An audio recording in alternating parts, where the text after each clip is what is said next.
এক বছরে 220টার মতো আপনাকে ডিম দেবে, হিউজ হিউজ ডিম, যেখানে দেশি মুরগি তার অর্ধেকও দিবে না আপনাকে।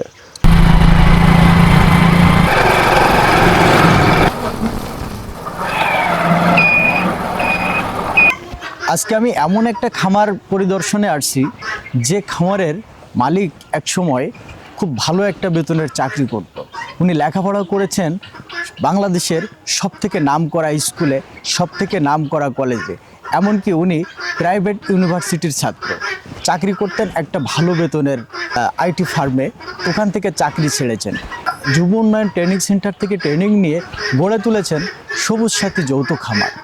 আজকে আমি আসছি সেই সবুজ সাথী যৌথ খামার পরিদর্শনে। আমরা কথা বলবো এই সবুজ সাথী যৌথ খামারের স্বত্বাধিকারী মিল্কান সবুজের সাথে। বিস্তারিত তুলে ধরবো তার খামারের সব কিছুই। আপনারা আমাদের সাথেই থাকুন। আসসালামু আলাইকুম। ওয়ালাইকুম আসসালাম। সবুজ সাথী যৌথ খামারের স্বত্বাধিকারী, এত এত ডিগ্রি, এত ভালো ভালো চাকরি, সব কিছু বাদ দিয়ে খামার করার উদ্দেশ্যটা কি, এটা আমাদেরকে একটু। আসলে বিষয় হচ্ছে, প্রথমত এটা আত্মার শান্তি। হয় না, এক একজন মানুষ এক একটা জায়গায় শান্তি পায়। হ্যাঁ, সব প্রতিষ্ঠিত হলে, মানে আমরা প্রতিষ্ঠিত বলতে যেটা বুঝি আর্থিকভাবে বা সামাজিকভাবে, চাকরি বাকরি, এখানে অনেকে মনের শান্তিটা পায় না। রোবটের মতো জীবনযাপন করে, টাকা ইনকাম করে, দায় দায়িত্ব পালন করে, বাট যে মনের যে প্রশান্তি, এটার খোঁজে আমার এখানে আসা। যুব উন্নয়নের ট্রেনিংটা ছিল, এটা কয় মাসের ট্রেনিং ছিল? এটা ছিল 3 মাসের আবাসিক ট্রেনিং। যুব উন্নয়ন ট্রেনিং থেকে পাওয়া অভিজ্ঞতাটা, এটা কতটা কাজে লাগছে এই খামারে? এটা আসলে আমার আগ্রহটা অনেক বৃদ্ধি করছে, এবং ওইখানে ট্রেনিং করার পরে মনে হলো যে সঠিকভাবে যদি আমি চাষাবাস করতে পারি বা খামারি হতে পারি, তাহলে এখান থেকে ভালো কিছু সম্ভব।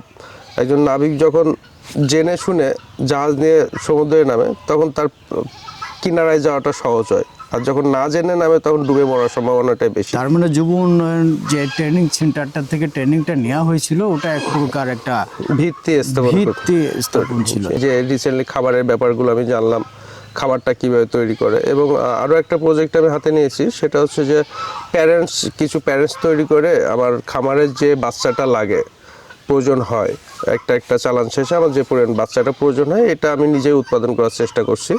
প্যারেন্টস তো করে আমার নিজের খামারে যতগুলো আমি একটা চালান ক্লাসিক মুরগি পালি, তো ধরেন আপনার 50-55 দিন পরে আমি নতুন আরেকটা চালান উঠাবো, 1000 বাচ্চা প্রয়োজন। এটা আমি বাইরের থেকে না কিনে যদি নিজে উৎপাদন করতে পারি, সেটা আমার জন্য একটা ভালো দিক হবে। আর যদি উৎপাদনের মাত্রাটা ঠিক রাখতে পারি, মানসম্মত করতে পারি, তাহলে আমি আশেপাশে প্রান্তিক যে খামারিগুলো আছে তাদেরও কিছু কম দামে দিতে পারবো। সোনালী মুরগি যেটা দেখলাম, এই সোনালী মুরগি কত হাজার পিস আছে এখানে? এখানে এই মুহূর্তে 1000 পিস আছে। সোনালির কয়েকটা ধাপ আছে, একটা হচ্ছে হাইব্রিড, আরেকটা হচ্ছে ক্লাসিক। আমি জেনারেলি ক্লাসিকটা পছন্দ করি, কারণ হাইব্রিডটাতে অনেক হরমোনের মাত্রা বেশি থাকে, যেটা ভোক্তাদের জন্য, শরীরের জন্য অনেক সময় ক্ষতিকর হতে পারে। তো আমি একটু ফ্রেশ ফুড সাপ্লাই করার চেষ্টা করি, তো এই জন্য আমি ক্লাসিক মুরগি পালি। এটা হচ্ছে আপনার 0 বাচ্চা কিনতে হবে। 0 বাচ্চা বলতে 0 দিনের বাচ্চা। ওইটা আসার পরে আপনার ব্রুডিং করতে হবে। শীতকালে একটু বেশি দীর্ঘদিন ধরে তাপ দিতে হয়, আর অন্য সময় এগুলাতে আপনি 3 দিন 5 দিন ওইটা ব্রুডিং করে। এটা কত দিনের মধ্যে বিক্রয় উপযোগী হবে?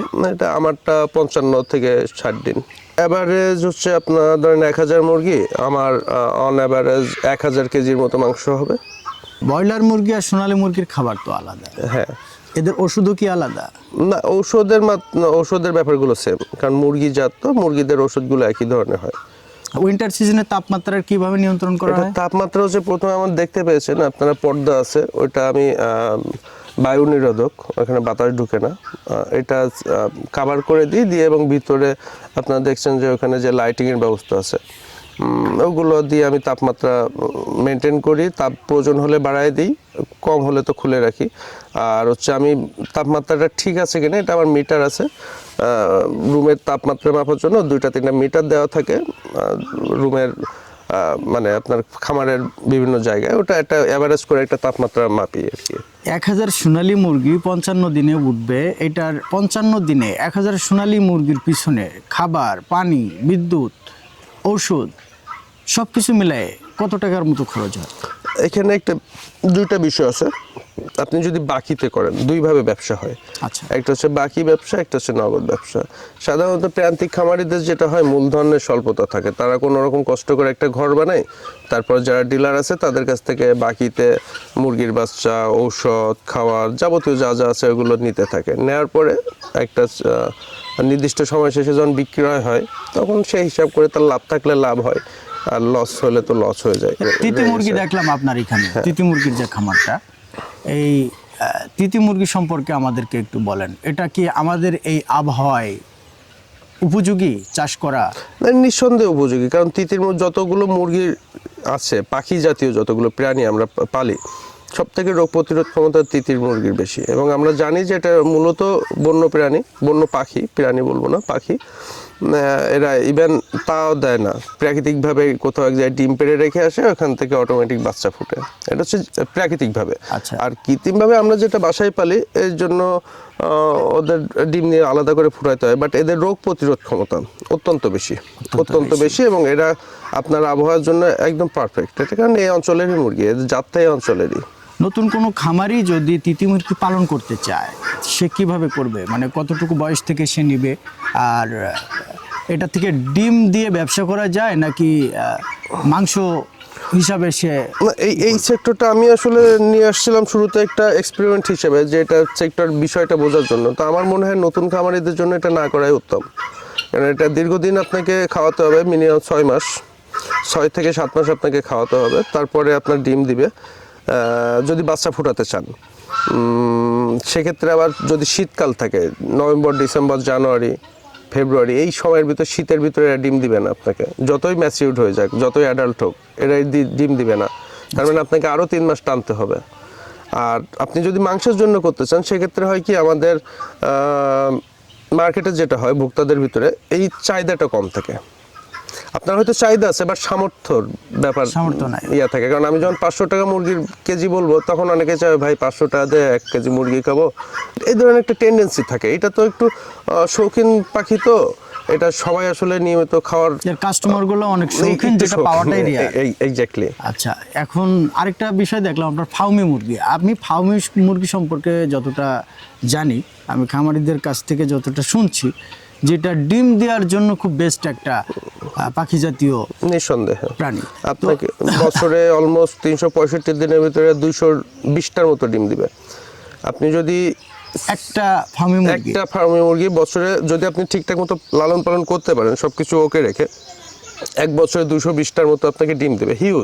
হিউজ ডিম, যেখানে দেশি মুরগি তার অর্ধেকও দিবে না আপনাকে। ফার্মের ডিমের পুষ্টিগুণ অনেক ভিন্নতা আছে এবং স্বাদের অনেক ভিন্নতা আছে। বাট আপনি যখন এটা বাণিজ্যিকভাবে পালতে যাবেন, আপনার বাণিজ্য মার্কেট সে আছে কিসে? লেয়ার মুরগির ডিমে 7 টাকা, 8 টাকা, 9 টাকা, 10 টাকা, 12 টাকা আপনি বিভিন্ন সময় কিনতেছেন। ওইটা সাপ্লাই চেনটা মেনটেন করা হচ্ছে, বা সরকারিভাবে তো ব্যবস্থাপনা নাই। এবং সাধারণত যাদের চাহিদা আছে, তারা যে ঠিকঠাক মতো এইটা পেতে পারে, সেই ধরনেরও কোনো আপনি কার্যক্রম গ্রহণ করছেন না। আপনি 100 মুরগি পালেন, আপনি প্রথমত ধাক্কা খাবেন, ভাই এতগুলো ডিম পার ডে দিব কোথায়? দেশি মুরগির ডিমটা তো বিক্রি হয় না, চাহিদাটা নষ্ট করে দিচ্ছে, দামটা বৃদ্ধি রাখছে। সেই ধরনের বিভিন্ন প্রতিকূলতা আছে। ফার্মি মুরগি কতদিন বয়স থেকে ডিম দেয়? আপনার 6 মাস, 7 মাস অ্যারাউন্ড। ফার্মি মুরগি যে পরিমাণ ডিম দেয় আর যে পরিমাণ খাবার খায়, তাতে একটা ব্যবসায়ীর জন্য কি, মানে যদি ডিমটা সে বিক্রি করতে পারে, সেক্ষেত্রে লাভ আছে? সেক্ষেত্রে লাভ আছে, সেক্ষেত্রে লাভবান হওয়ার সুযোগ আছে, যথেষ্ট সুযোগ আছে। পার্সিয়ান বিড়াল সম্পর্কে আমরা একটু জানতে চাই, এটার আগ্রহটা হলো কি? আচ্ছা, এটার আগ্রহটা যাচ্ছে, আমি মূলত প্রথমে একটা মিক্সড পার্সিয়ান নিয়েছিলাম আমার বাবার জন্য। উনি পশু পাখি প্রাণী এগুলো পছন্দ করেন, তো ওনার শখে আমি পালার জন্য আমি নিয়েছিলাম। তখন চাকরি করতাম, তো বললাম যে চাকরি করি, বেতন দিয়ে আব্বুকে একটা বিড়াল গিফট করি। তো যখন একটা বিড়াল কিনতে গেলাম, দেখলাম, আব্বুকে এনে দিলাম, তখন দেখলাম যে না, আসলে ভালোই তো, বিড়াল তো আমি এমনিতেই পালি। তো এখান থেকে যদি আমার 3-4 মাস পর 4টা-5টা করে বাচ্চা হয় এবং 30-35 হাজার টাকা বিক্রয় হয়, মাশাআল্লাহ, আলহামদুলিল্লাহ।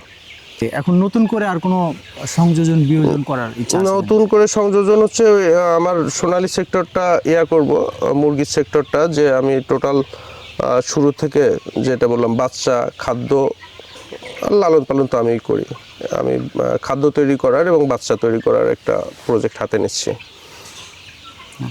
ঠিক আছে, ভালো থাকবেন, থ্যাংক ইউ। দোয়া থাকলো।